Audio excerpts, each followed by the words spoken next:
CBDCs versus Bitcoin versus precious metals. What happens next? I have a little bit of a different perspective on this matter here, and I wanted to share it with you all. First, I have to say I am not a financial advisor, so this is not to be taken as advice in any way, shape, or form. In regards to the CBDC situation, which means central bank digital currency for those that don't know what CBDC means, it's really a lot of the talk lately, CBDC, what happens next? Are they going to roll this out? Especially because China launched their digital currency rather fast. In regards to CBDCs, with Powell's last comments, from what he said, he basically said, oh, we're not really in a rush. We got some people kind of looking into it, but we're not in a rush in any way, shape, or form. And at the same time, if we do come out with a CBDC, it has to go through all the checks and balances of government, which means going through the House, going through the Senate, and getting approved. By him saying that, he basically said it's going to be many, many years until a CBDC is any type of reality in the U.S. And I think there's a reason for that. Because I think Powell is taking the approach as we have been getting away with a lot, and if it's not broken, don't fix it. And I'm not saying it's not broken. I think it's very, very broken. You guys know how I feel about it. But I think at the Fed, they're thinking, well, if we change this, we're not going to be able to get away with what we've been getting away with. Look at what they did recently at the Fed. They're talking about, instead of doing weekly reports, they're going to do monthly reports. So they can just hide a little bit, and they can put out less information. Why do they want to give out less information to the public? Or shouldn't they be giving out more information when they're in control of our monetary policy? I think the biggest crime on humanity, and this is just my opinion, I think the biggest crime on humanity right now in our modern age, is having citizens work for working deflationary jobs for an inflationary currency. And to summarize that, it means, working a job that pays you the same or less for a currency that has been diluted. Like, what? It should be the other way around.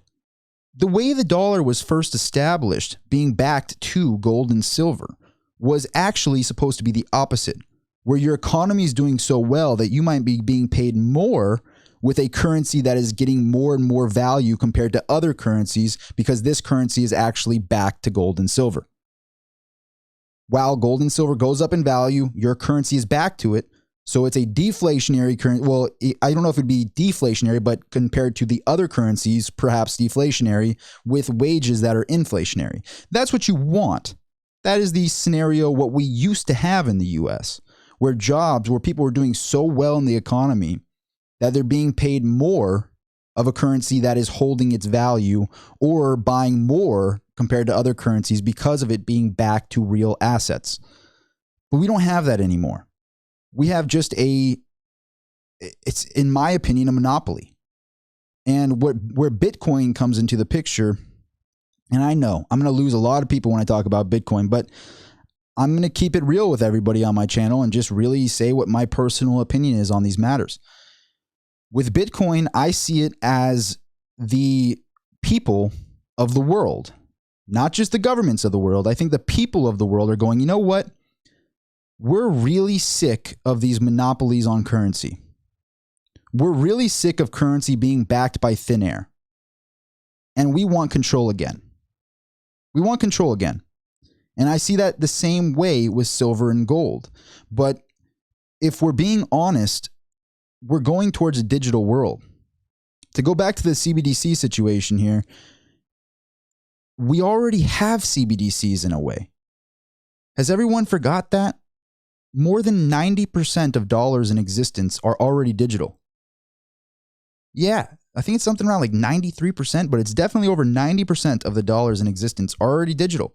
They're digital, and when you look at your, commercial bank app and you say, "Oh, I got 50 grand in my account," you just see a digital number there. That money isn't in some vault. That money isn't in gold. It isn't in silver. It isn't, it isn't real. It's not on any blockchain of any kind. That money is being invested in the market by the bank and paying you nothing for the free loan. You've given the bank a free loan. Every time you give the commercial bank money, I actually just talked with my banker about this. I'm like, you mean to tell me I'm going to give you, because we're trying to do a credit card situation and build some credit up. And it's like, okay, so I'm going to give you money to hold as collateral, and then you pay me nothing for that money. And then I get credit from you, a line of credit from you at 8% or 12% annually if I'm lucky. It's like, I'm not a rocket scientist, but this doesn't seem like a good deal. I give you my money at roughly 0% interest. So I give you a free loan. And then if I want any money, I got to jump through loopholes and pay major interest rates to get any money. System's pretty weird. It's pretty weird. And I think Bitcoin is something where people are going, we want checks and balances. And hopefully that's what Bitcoin does. I think that there needs to be that layer. There needs to be a digital layer to money. If we are in the internet age right now, there's no denying it. And there has to be a layer of money that is in the digital realm. There just has to be. And do you want that layer of money to be a fiat? I don't. So what could Bitcoin really be? I see Bitcoin as not being a negative on precious metals. And that's the other thing. We see so many people that, they think it's one or the other. If Bitcoin succeeds, it doesn't mean it's going to take down silver and gold. If anything, it's going to expose how undervalued silver and gold is. Because if there's checks and balances on currencies, that would be beautiful. Right now, the dollar it's such a wild history with the dollar and how it became the reserve currency. So all of the countries were looking for, a safe place to, put their money. And the dollar backed their money to gold and silver prior to 1971. So the other country of the world looked at the dollar and they went, wow, they've actually backed their money to gold and silver. And there's a lot of freedom over there. And there's, a lot of people starting businesses. And it seems to be really flourishing over there in the US. Let's go invest in the dollar. Let's use dollars over here. That if we get dollars, they're at least back to gold and silver. And so they declared the US the reserve currency. That's what made the US dollar so powerful, because it was the gold standard of money, literally. Then when they basically realized, we've given out a lot of dollars and we don't really want to give away our gold, and other countries wanted to redeem their dollars for gold and silver, we said, we're not backing the dollar anymore. We're going to just create a fiat currency, and it is what it is. And so then that's where this whole mess began, was with Richard Nixon in 1971. There really isn't a way out of it other than, the citizens putting their money elsewhere. Going, okay, well, we're kind of sick of the money being backed by brute force and not backed by anything. We're sick of working for wages, working jobs that are paid in a currency that is heavily diluted, and we want to put it somewhere else. And that's where I think Bitcoin came into the picture. And if Bitcoin succeeds, which it looks like it's going pretty well, I see it as another layer. And that other layer, I think, exposes just how ridiculous of a scheme fiat currency has become. If people, whether you're for or against Bitcoin, I said this in the last video, you cannot deny that it is exposing things. Because if institutional money to the tune of billions of dollars, if Tesla's buying this 1.5 billion, if the MicroStrategy's buying 5 billion worth of Bitcoin and continuing to buy more Bitcoin, they are basically saying, we trust this crazy internet money far more than your fiat currencies. Whether you're for or against Bitcoin, we can both agree on that. And the reason I have this stack of silver over here in a little gold 10-ounce bar is because I want people to know I'm precious metals first. Mainly silver first.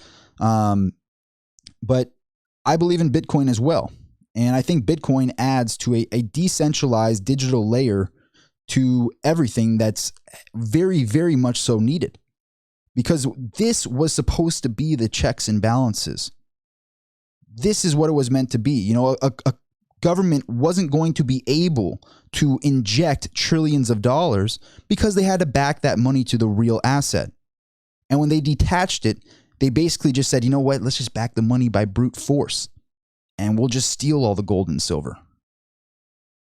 And that's blasphemy. It's blasphemy. It's so wrong. There should not be a monopoly on a currency. There should not be a monopoly on what we consider the reserve currency of the world.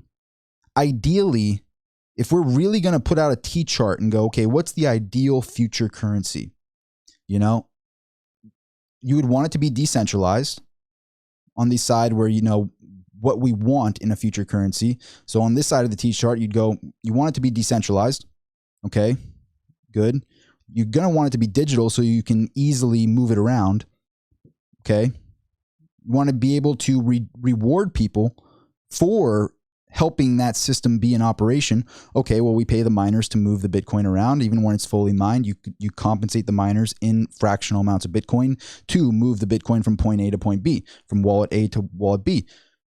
Perfect. It's like it was designed perfectly as being a future, you know, I want to call it the future checks and balances for everybody.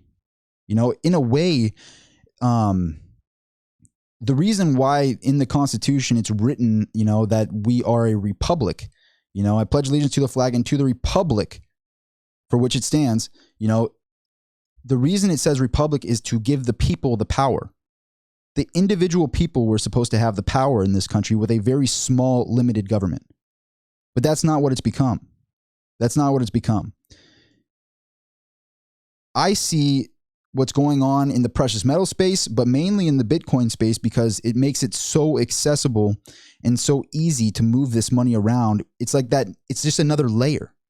I don't see Bitcoin as damaging precious metals. I see it as being a front runner towards decentralized assets. It's something that's so needed and so necessary. Excuse me. And as it grows, and for Powell to just go, oh, it's Bitcoin, it's just digital gold or whatever. It's what he comments on it. It's like, it's $1 trillion, Powell. It's over $1 trillion. Crypto has jumped over $2 trillion into crypto now. Yeah, I think you might be underestimating this. Just a little bit. Just a little bit. And as more and more of the fiat money in the world goes into these decentralized currencies, goes into silver and gold, goes into Bitcoin, it's basically saying, you know, hey, we want to go back to a system where the entities in control of the money had checks and balances. Remember that time prior to 1971, Powell? You remember that time when you guys actually couldn't just inject money? If you injected money, you actually had to have the gold and silver to back that injected money. Now you just get away with writing as many IOU notes as you want. The reason they don't want a CBDC to go through is because if they do that, then there's going to be checks and balances not only on us, but on them. And they've been getting away with everything. Do you think they want to have checks and balances? They want to show on a document. They want to show less information. And that's why they're giving out monthly reports now instead of weekly reports. They want to give out less and less and less information. And I know I probably shouldn't be talking about this kind of stuff, but you know what? I'm going to do it anyway. I'm going to do it anyway, and I'm going to keep it real on my channel. If you choose to subscribe to this channel, if you choose to hit that like button, would really appreciate it because it does help get this information out there. You know, but I'm going to keep it real with everybody. I think it is a joke of a system, and I think that the idea of Bitcoin is very much so needed. I think it's very much so needed because if Bitcoin succeeds, let's just put this into an imaginary situation. Say Bitcoin does become a $100 trillion asset. Do you think gold and silver are going to be left behind? Do you think Bitcoin just wins and gold and silver plummets? No. No, what that would do if Bitcoin jumps to being a $100 trillion asset, it would put checks and balances of all the countries and say, okay, well, how much stuff do you really produce? Okay, you produce this much stuff. How much assets do you really have as a country? Okay, you have this much assets. Okay, interesting. That's what your economy is. And now this is what we're valuing your currency. Instead of being backed by brute force, the citizens of the world, and I'm not talking about the citizens of one country, I'm talking about the citizens of the world, can finally have, you know, a system where the power isn't backed by just one entity with brute force. It's got to be, it would put checks and balances of all the fiat currencies out there. You know, you have 180 some odd fiat currencies out there, something along those lines. Who has checks and balances? How do we really know what the dollar is actually valued in? Like what kind of mess is this? Oh, we have a dollar index that shows us the value of the dollar. It's like, how? How? Because realistically, how is there any measurement on something that has been this heavily diluted? And if it's been this heavily diluted, how could it possibly be worth more? You know, you can't have a stock offering where you inject 40% more of your stock into your company and expect the valuation to go up when you inject 40% that year. It's like, yeah, let's just inject 40% in a secondary and then, you know, our stock will go up. The system doesn't make any sense. And I think the more layers you have, you know, silver and gold is a layer. Bitcoin is a layer. The more layers of money that you have, the more checks and balances for the fiat currencies that are supposed to be at the bottom. They're supposed to be at the bottom. They're not supposed to be in all control of all the layers. I think the more layers of money, the better. And so whether you're for or against Bitcoin, the truth is exposing the system that we have. And this is kind of an addition to the last videos that I've done when I talked about going all in on silver. And truth be told, I have a lot of Bitcoin as well. You know, so when I say all in on silver, you know, a lot of it's clickbait. This is clickbait, but it's nice clickbait. It's nice to look at, you know, so, but it is what it is. You know, I really, really think today's day and age is a day and age where we finally take control of the monetary supply. I think we're finally coming to a time where the citizens of the world, not just the citizens of the US, not just the citizens of China, not just the citizens of, you know, all these different countries of Europe, I think everybody is coming to a situation where it's like, wouldn't it be beautiful if there was just one decentralized currency that kept watch, that put checks and balances of all the other layers, you know, and they couldn't manipulate it. They could try, but the citizens just had much, much more power. The institutions don't have the same level of power that they do over fiat, you know? I see it as a beautiful thing. And as more and more money funnels into crypto, I see that as a huge positive for all decentralized assets. That means gold and silver, which has been way falsely suppressed for way too long. I think it would skyrocket the price of gold and silver because you'd see its real value if people finally, you know, if the dollar proved to be how diluted it is. If the dollar goes down in price, it will take more dollars to buy the asset that is limited. So the more that fiat currency devalues, the higher price on collectibles, on real estate, on silver and gold, because that is what happens in this scenario. You dilute the money should drop in value. You know, if you tomorrow found, if an asteroid tomorrow was found with gold on it, we were able to mine all this gold and silver off this asteroid, do you think the price of gold and silver would go up? No, it would go down because there's far more of it in existence. You know, but for some odd reason, if you inject 40% of the dollar supply in 1 year, it goes up in value. It's like, in what backwards world, pal, in what backwards world do you see that as something where inflation isn't going to be going into hyperinflation? It doesn't make any sense. And so again, as we see this digital layer of money form, I think it is going to expose just how much control fiat has had. And, you know, if anything, they're going to get scared. Maybe, you know, they start acting appropriately and start backing the money to something. Maybe they stop taking advantage of the positions that they're in. And they go, you know, if we don't act right with our dollars here, they're going to just leave the dollar and go into Bitcoin. I mean, I would be nervous. I would be nervous as can be if I was Powell. If I was Powell, I would be just sweating right now. Seeing cryptocurrency at over 2 trillion, seeing companies like Tesla and MicroStrategy and many others, Grayscale existing, and now Coinbase's IPO next week. On Wednesday of next week, Coinbase is having an IPO on their stock market, on the US stock market, you know, declaring, hey, we have the place to buy Bitcoin and cryptocurrency right here at Coinbase. And we are over $2 trillion in cryptocurrency now. And here is a premier place to buy it. And that is going to be the hottest talk on the street. And you know how these hedge funds work. You know how Wall Street works. If one person's buying into it, if one company's buying into it, they all want to play copycat because Lord knows they can't come up with their own ideas.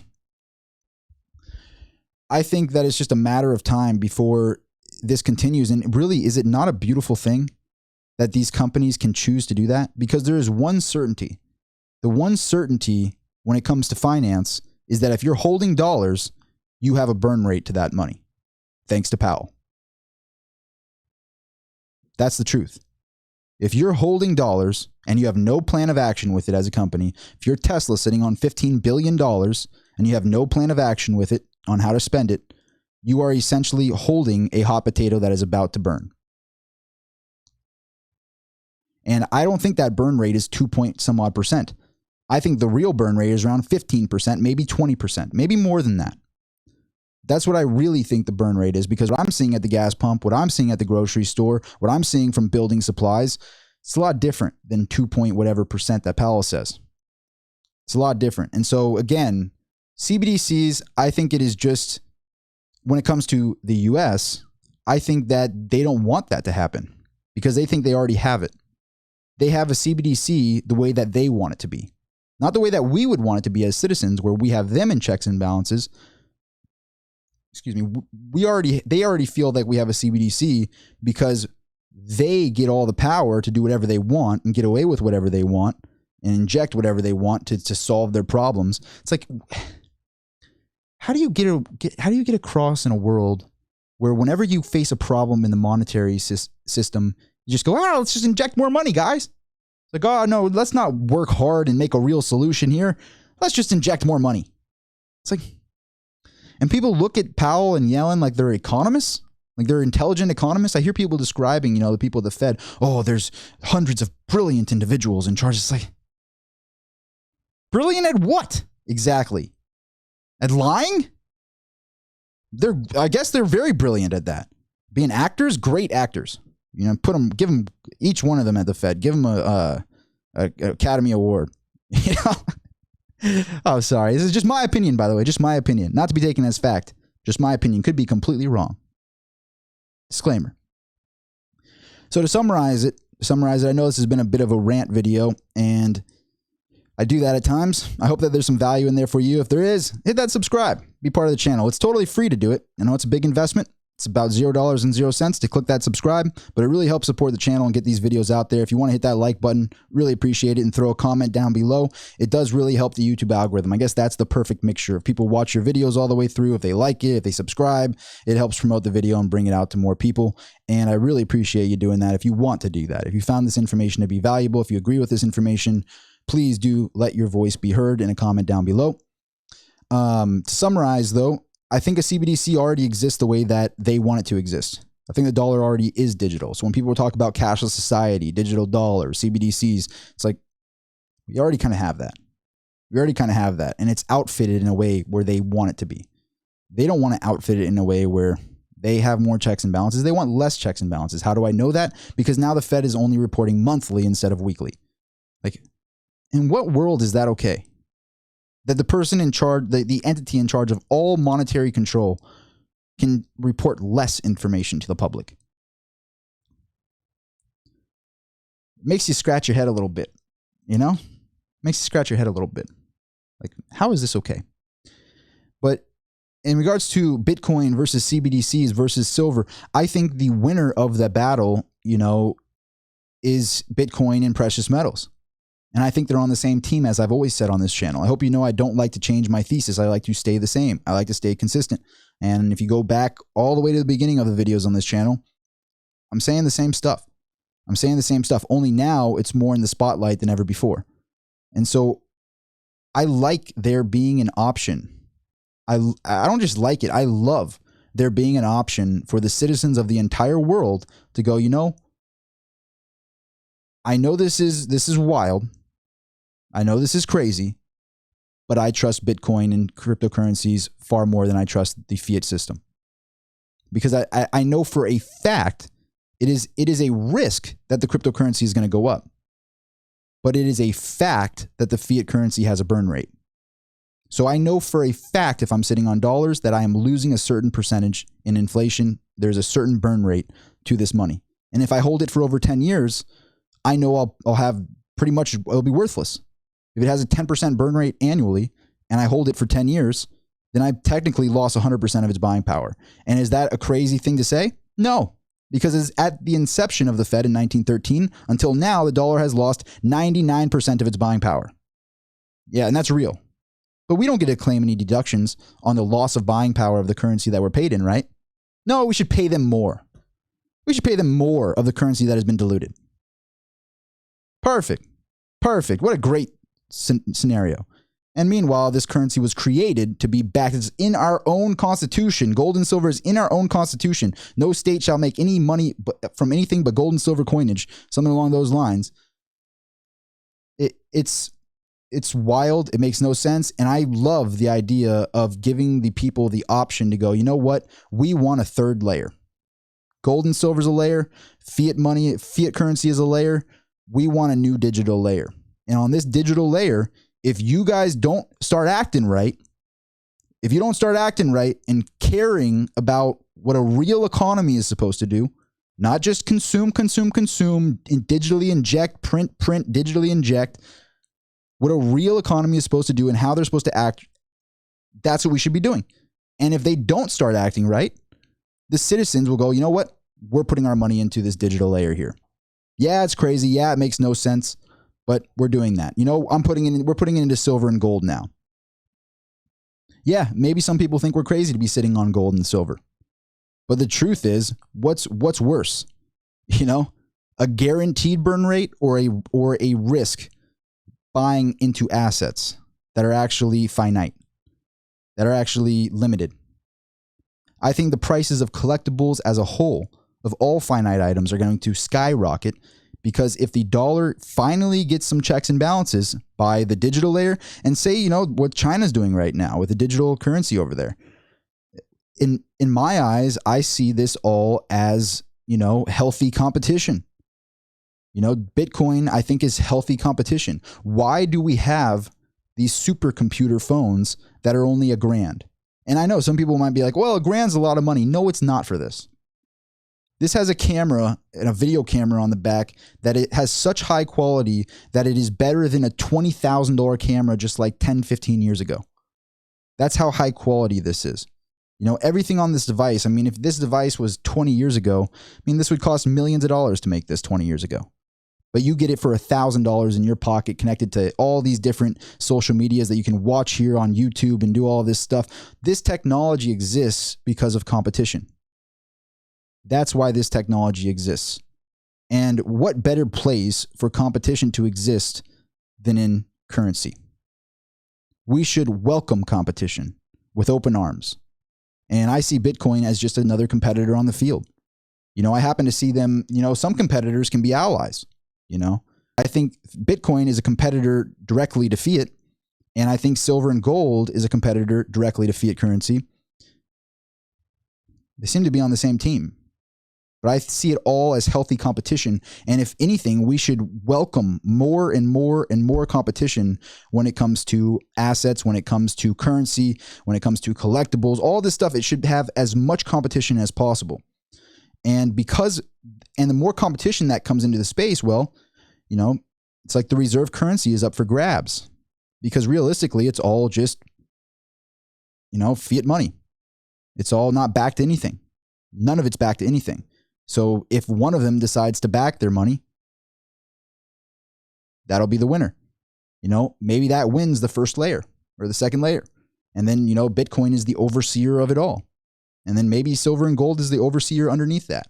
You know, we're on top of that. Who knows where it ends up being? But competition is a beautiful thing. And that being said, I've ranted far too much. What did I do? A 30-minute video on this topic? I'm sorry, I do it sometimes. I rant a little bit sometimes.